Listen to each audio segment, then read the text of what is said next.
స్వచ్ఛాంధ్ర స్వర్ణాంధ్ర కార్యక్రమంలో సీఎం చంద్రబాబు నాయుడు మాట్లాడుతున్నారు. లైవ్ చూద్దాం. పన్ను గణనీయంగా తగ్గించారు. ఇళ్ల నిర్మాణానికి వాడే వస్తువులపైన 5% పన్ను తగ్గించే పరిస్థితికి వచ్చారు. ఏదైతే మైక్రో ఇరిగేషన్ పైన 18 నుంచి 5%కి తీసుకొచ్చే పరిస్థితికి వచ్చారు. ఒక్క మాటలో చెప్పాలంటే ఈరోజు పన్నుల భారం తగ్గింది, ధరలు తగ్గుతాయి, వినియోగ శక్తి పెరిగిందని చెప్పి కూడా నేను మీ అందరికీ తెలియజేస్తున్నా. పేదవాళ్ళందరికీ ఒకటే విజ్ఞప్తి, నేను కూడా ఒక్క నెల ప్రజల్లో చైతన్యం కోసం ఈ ట్యాక్స్ వివరాలన్నీ మీకు చెప్తాం. మీరు కూడా ఇది ఉపయోగించుకోవాలి. ఇక్కడే మళ్ళీ ఒకసారి మీ అందరినీ కోరుతున్నాను, ఏదో ట్యాక్స్లు తగ్గాయి కాబట్టి పర్వాలేదని కాకుండా ఈ ట్యాక్స్ మీరు బెనిఫిట్ ఉపయోగించుకోవాలి. అదే సమయంలో శాశ్వతంగా పేదరికంలో ఉండాలన్న ఆలోచన మానాలి. నేను గర్వపడుతున్నా, నా కుడి పక్కన కూర్చున్న మేరీ, ఆవిడ కష్టార్జితం భర్త కూడా లేడు. ఆవిడ నేను అడిగాను, నీ పిల్లలు ఏం చేస్తారు తల్లి అని అడిగా. ఆవిడ ఒకటి చెప్పింది, నా బిడ్డ మగ బిడ్డ BE చేశాడు, ఆడబిడ్డను MBA చేయించారంటే నాకంటే గర్వపడేవాడు ఆనందపడేవాళ్ళు వేరే వాళ్ళు ఉండరని చెప్పి మళ్ళీ విజ్ఞప్తి చేస్తున్నా. ఆ తల్లి నిస్సహాయరాలు కాదు, స్వయం కృషి, పట్టుదల, విజన్. డబ్బులుండే పిల్లవాళ్ళే చదివేది కాదు, నా పిల్లవాళ్ళు కూడా చదివిస్తానని చదివించి బ్రహ్మాండంగా జీవితాల్ని తీర్చిదిద్దంటే ఈ మేరీ మనందరికీ ఆదర్శం అని చెప్పి కూడా నేను మీకు తెలియజేస్తాను. గట్టిగా చప్పట్లు కొట్టి అభినందించండి. ఇంకో పక్క రమణ గారు ఉన్నారు, రమణ గారు ఉన్నారు. ఆవిడ కూతురు ఇక్కడే ఉంది, డిగ్రీ చేపిస్తా ఉంది. నేను గర్వపడుతున్నా, ఇది స్ఫూర్తి. అందుకే నేను P4 పెట్టి పిల్లల్ని బాగా చదివిస్తే మీ జీవితాలు బాగుపడతాయనే ఉద్దేశంతో నేను ఈ కార్యక్రమానికి శ్రీకారం చుట్టాను. మీరందరూ గుర్తుపెట్టుకోవాల్సిన అవసరం ఉంది. వాళ్ళిద్దరిని కూడా గట్టిగా చప్పట్లు కొట్టి అభినందించండి. అది స్ఫూర్తి. ఒకప్పుడు నేను ఒక మాట చెప్పాను, మీ పిల్లల్ని బాగా చదివించండి, IT చదివించండి. పైకి వస్తారంటే గ్రామాల్లో ఉండే తల్లిదండ్రులు దగ్గరుండే టౌన్కి వచ్చి అక్కడ ఇల్లు పెట్టుకొని పిల్లలు చదివించారు. దాంతో ఈరోజు మీరు చూస్తే ఆ రోజు చదివించిన పిల్లలు ITలో బ్రహ్మాండంగా రాణించి హైదరాబాదుకు, బెంగళూరు లాంటి సిటీలకు వెళ్ళి అక్కడి నుంచి విదేశాలకు వెళ్ళారు.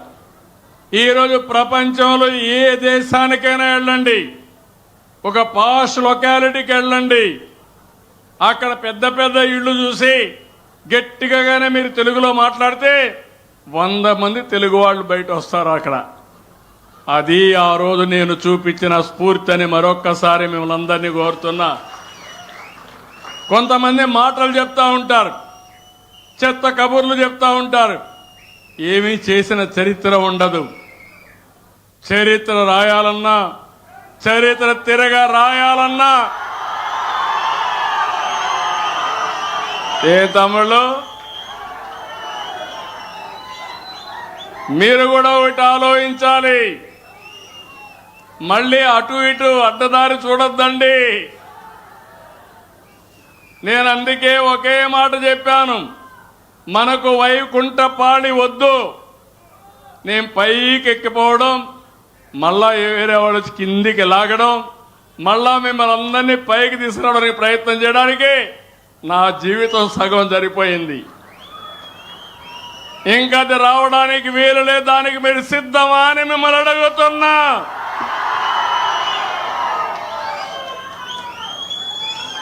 నా లక్ష్యం ఒకటే, అందరికీ ఆదాయం పెరగాలి. ఆదాయం పెరుగుతుంది, ఆ మాట కూడా చెప్తున్నా. ఒకప్పుడు మీరు బస్తాలు మోసేవాళ్ళు, మడకలు దున్నేవాళ్ళు, దుక్కి చేసేవాళ్ళు, చాలా కష్టపడేవాళ్ళం. ఇప్పుడు శారీరక కష్టం కాదు కావాల్సింది, మేధో శక్తితో పనిచేయాలి. మీ అందరి దగ్గర సెల్ ఫోన్లు ఉన్నాయా లేవా? ఒకప్పుడు ఒక సర్టిఫికెట్ కావాలంటే ఆఫీస్ చుట్టూ ఊరు తిరిగేవాళ్ళు. పిల్లలు చదువుకోవాలంటే క్యాస్ట్ సర్టిఫికెట్ ఇవ్వాలి, ఇన్కమ్ సర్టిఫికెట్ ఇవ్వాలి, నేటివిటీ ఇవ్వాలి. దీనికోసం ఎంఆర్ఓ సరిపోతే తిప్పిందే తిప్పుడు. ఇప్పుడు ఎవ్వరి దయాదర్శనాల అవసరం లేదు. WhatsApp governance.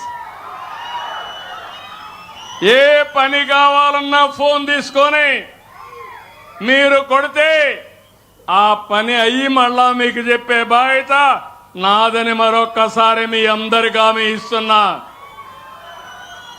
ఎవరైనా పని చెయ్యకపోతే ఏ ద్వారా స్టడీ చేసి నేరుగా పని చేయని వ్యక్తుల దగ్గరికే వస్తానని మరొక్కసారి మీ అందరికీ హామీ ఇస్తున్నా. మీరు సమాచారం నాకు ఇవ్వండి, నేను అందరినీ గౌరవిస్తా. పనికాడ మాత్రం రాజీ లేదు. పేదల్ని వేధించద్దండి ఎవరు కానీ, రాజకీయ నాయకుడు కానీ లేకపోతే ఆ అధికారులు కానీ. పేదలకు స్వేచ్ఛనిచ్చే బాధ్యత, అవినీతి రహిత పాలన ఇచ్చే బాధ్యత నేను తీసుకుంటానని చెప్పి నేను మీ అందరికీ హామీ ఇస్తున్నా. అందుకే 730 సేవలు ఈరోజు వాట్సాప్లో ఇస్తున్నాం.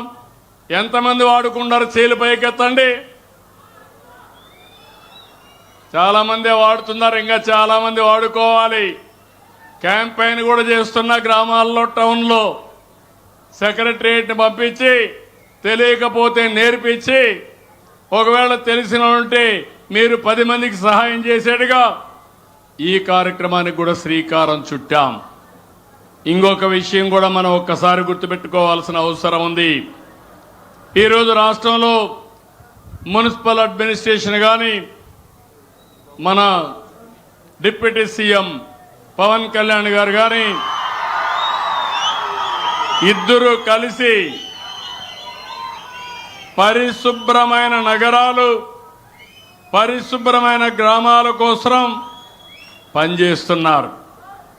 అందుకే మీరు ఒక్కసారి చూస్తే నేను ముఖ్యమంత్రి అయినప్పుడు 83 లక్షల లెగసీ వేస్ట్ ఉండేది. కుప్పలు కుప్పలుగా అడవులు తయారు చేసే పరిస్థితికి వచ్చారు. అది చూస్తే నాకు చాలా బాధ కలిగింది. దానివల్ల చాలా ప్రమాదం కూడా. అక్కడ వర్షాలు పడతాయి, వర్షాల్లో ఇదంతా కూడా తడిచిపోయిన తర్వాత భూగర్భ జలాలు మొత్తం కలుషితం అయిపోతాయి.